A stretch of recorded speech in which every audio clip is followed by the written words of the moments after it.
Sir first of all congratulation, आपकी बहुत ही जल्द मूवी आ रही है, तो उसके बारे में ज़रा थोड़ा बताइए। मैम भी उनके अंदर एक्ट कर रही है, तो पहले आपसे शुरुआत करती है, थोड़ा बताइए मूवी के बारे में। मैडम सिर्फ एक्ट नहीं कर रही, मैडम ने ये फिल्म प्रोड्यूस भी की है, मैडम ने इस फिल्म के गाने भी लिखे हैं।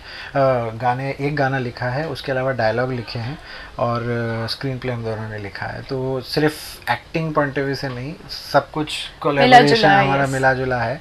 और हमने 2013 से इसका काम शुरू किया था और उसके बाद में पूरा करते करते प्री प्रोडक्शन करते करते हम जनवरी 2015 में हम लोग फ्लोर पे गए थे और अगस्त 2015 के आसपास हमको सर्टिफिकेट मिल गया था सेंसर का। उसके बाद हमने 2015 अगस्त को सर्टिफिकेट मिल गया था। हाँ, मतलब हमारे हाथ में था। 2015 अगस्त को हमारे हाथ में था।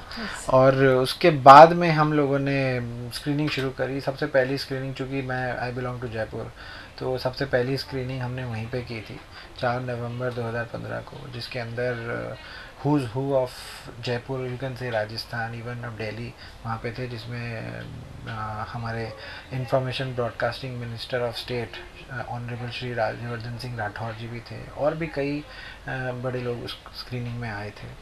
वो हुआ। उसके बाद दिल्ली फेस्टिवल में हम लोग गए दिसंबर में, वहाँ पे फिल्म चली, वहाँ पे हमको अच्छा रिस्पांस मिला। जनवरी में राजस्थान इंटरनेशनल फिल्म फेस्टिवल था, इस फिल्म को उसमें 2 अवार्ड मिले और एक बेस्ट एक्ट्रेस क्रिटिक्स का और एक बेस्ट थीम अवार्ड, क्योंकि ये थीम 2015 में this was the first film इस सब्जेक्ट पे बनने वाली। तो पूरे फेस्टिवल में ये था यार, इस सब्जेक्ट, इतने ड्राई सब्जेक्ट को इस तरह से एंटरटेनिंग तरीके से ये अप्रोच के साथ में किया है कि एंटरटेनमेंट भी है, it is not only festival art और उस तरीके श्रेणी में नहीं आती, it is full fledged commercial film, although has a new star cast, but इसमें वो पोटेंशियल है। वहाँ से चीज़ें लोगों ने हमें बोलना शुरू किया, हम लोगों ने उसमें काम शुरू किया बहुत सारे। फिर उसके बाद हमको मेलबर्न में AMIT यूनिवर्सिटी है, उनका फेस्टिवल होता है, वहाँ से हमको बुलाया गया। हमें IIC इंडिया इंटरनेशनल सेंटर में हमको स्पेशल स्क्रीनिंग के लिए बुलाया गया, उनके मेंबर्स के लिए, तो हम वहाँ पे गए। टोरंटो में अभी 2017 में हमारी फिल्म अभी चली है, south Asia indie film festival होता है उसके अंदर। सो उस तरह से रिस्पांस हमें बहुत अच्छा मिला। सितंबर 2016 में हमने एक हफ्ते का पटना में टेस्ट रन किया था, तो हमको वहाँ पे ट्रिमेंडस रिस्पांस मिला। वहाँ पर पूरा जिस तरह से हमको सपोर्ट मिला, ऊपर say that was a paid thing, क्योंकि इन्वेस्टर को समझ नहीं आ रहा था कि इतने ड्राई सब्जेक्ट पे ठीक है फेस्टिवल में रिस्पांस अच्छा है, बट कमर्शियली कैसा होगा। तो हमने कहा एक सैम्पलिंग करके दिखाते हैं सर आपको, तो हमने सैम्पलिंग करके दिखाई वहाँ पे। कुछ लोगों को तो बहुत अच्छा लगा।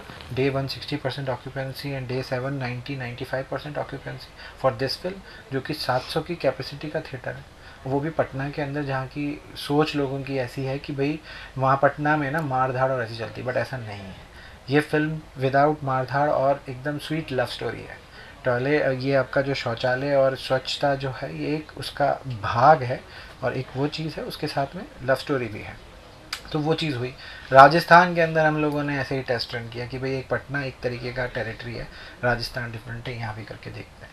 वहाँ पर हम लोगों ने 3 शहर में, कोटा, जयपुर, उदयपुर के अंदर वही अगेन वही अप्रोच के साथ में, यूनिसेफ हमारे साथ था उसके अंदर एडमिनिस्ट्रेशन हमारे साथ था। तो उन्हीं लोगों के लिए हमने कुछ शोज़ किए थे जहाँ जहाँ उन लोगों ने बोला। तो वहाँ पर जब शोज़ किए तो एक शो था कुछ 700-800, एक पिलेसिया विलेज करके वहाँ पे जगह ब्लॉक है उदयपुर में, तो वहाँ का पूरा उस ब्लॉक के जितने गांव होते हैं उनके सारे लोग आकर उन्होंने फिल्म देखी। कुछ 600-700 के करीबन वो थे, औरतें थी, वो देखी। उसके एक हफ्ते के अंदर वहाँ पे 80 टॉयलेट कंस्ट्रक्ट हुए। उस गांव की औरतों ने इमोशनल ग्राउंड में अपने हस्बैंड को रिक्वेस्ट करके घर में टॉयलेट बनवाया। एक बड़ी न्यूज़ आई, एक बहुत बड़ी न्यूज़ आई थी, पूरे राजस्थान में ये चीज़ हुई थी। तो वो एक अच्छा अचीवमेंट था। ये देखते हुए वहाँ के जो डिस्ट्रिक्ट मजिस्ट्रेट थे, उन्होंने इमीडिएटली मैडम को वहाँ का स्वच्छ भारत अभियान का ब्रांड एम्बेसडर उदयपुर डिस्ट्रिक्ट का डिक्लेयर किया। सो ये सारी चीज़ें बड़ी अच्छी चल रही थी और इतना कुछ डेटा इकट्ठा हुआ था, तो अल्टीमेटली हम एक फाइनेंसर को कन्विंस कर पाए और ही केम ऑन बोर्ड, और हम लोग 28 जुलाई को रिलीज़ कर रहे थे। यहाँ पे एक डिस्ट्रीब्यूटर एग्जीबिटर है, उनके साथ में बात हुई थी, सब कुछ सही चल रहा था। अचानक से 11 और 12 जून के आसपास जब इनका ट्रेलर लॉन्च हुआ, उसके बाद धीरे धीरे करते करते हमने कहा ठीक है, हम 28 कर रहे हैं, 1 जुलाई से हमारा प्रमोशन शुरू होने वाला है, तो एक कॉन्ट्रैक्ट कर लीजिए ताकि इन्वेस्टर को भी आसानी रहे, वो सब रहे।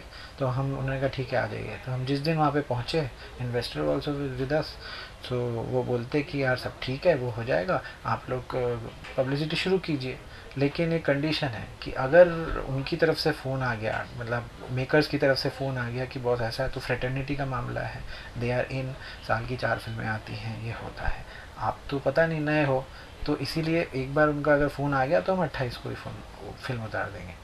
अब ये चीज़ हमको समझ में नहीं आया। अब किसी इन्वेस्टर को आप 2 करोड़ 2.5 करोड़ लगाने को कह रहे हो और अचानक से आप उसको बोलो कि उतर भी सकती है, तो वो कौन लगाएगा? तो हमारी जो 3 साल की मेहनत थी, विदिन कुछ मिनट, चंद मिनटों के अंदर वो वापस ज़ीरो हो गई। We again came on the same position. तो कुछ ऑप्शन नहीं था। देन फिर उसके बाद में एक ऑप्शन तो ये था कि कोई बात नहीं, जो अन्याय हुआ है सह लो। उन्होंने कहा अब उनके आने दीजिए, उसके बाद लगाइएगा। अरे भाई क्यों? कि नहीं, उनकी और आपकी फिल्म एक सी है, तो इसमें मेरी गलती है। हम 2015 से बना के बैठे हैं, 50 लोगों ने फिल्म देखी है, किसने कहाँ कैसे क्या क्या देखी है। खैर वो सारे फैक्ट्स हैं जो हमने कोर्ट के सामने रखे हैं, तो वो हमको समझ में नहीं आया। तो this was the only option left for us.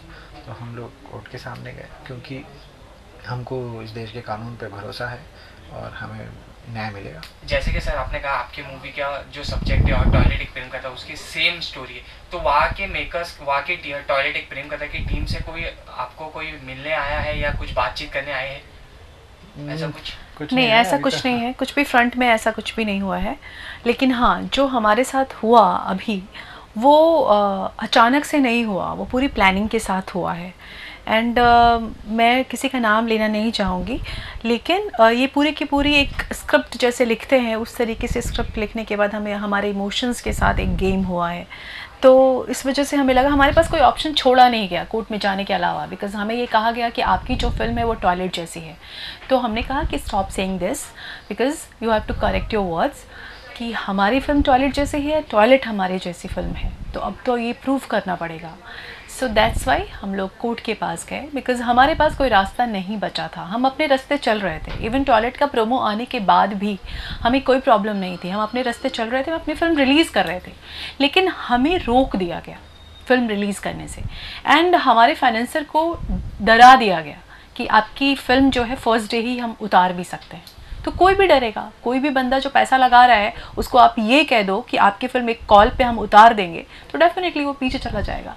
तो हमारे पास और कोई रास्ता नहीं था। हमें लगा कि अन्याय को चुपचाप सहने से अच्छा है कि आप कर्म करते रहे, एंड कोई रास्ता बचा नहीं था, इस वजह से हम कोर्ट के पास गए। एंड फिर हमने कहा कि हमने कॉपीराइट का केस दर्ज किया, एंड हमने कहा कि हमें जस्टिस चाहिए कि कौन सी फिल्म किसकी जैसी है, बिकॉज हम तो पिछले 2 साल से पब्लिक डोमेन में हैं, और ये जो आइडिया है, व्हाट एन आइडिया सर जी का, जो बहुत ही बड़ा एक लोगो लेके आप चल रहे हैं, ये लोगो हमें 2015 अगस्त में सेंसर बोर्ड ने दिया था। एंड जब हम इस फिल्म को लेके सेंसर बोर्ड के पास गए थे, तो उस वक्त हम एक अकेले मेकर थे जिन्होंने इस सब्जेक्ट पे, इस ड्राई सब्जेक्ट पे एक पूरी फीचर फिल्म इतनी एंटरटेनिंग बनाई थी। तो सेंसर बोर्ड ने फिल्म देखने के बाद हमारे जो रिप्रेजेंटेटिव थे उनको अंदर बुला के हमारी फिल्म की इतनी तारीफ़ की थी कि आपने इस सब्जेक्ट पे इतनी खूबसूरत फिल्म बनाई है, आप इसको लेके यहाँ जाइए, आप इसको नेशनल अवार्ड के लिए। नेक्स्ट 9 न्यूज़ से जूही राय की रिपोर्ट।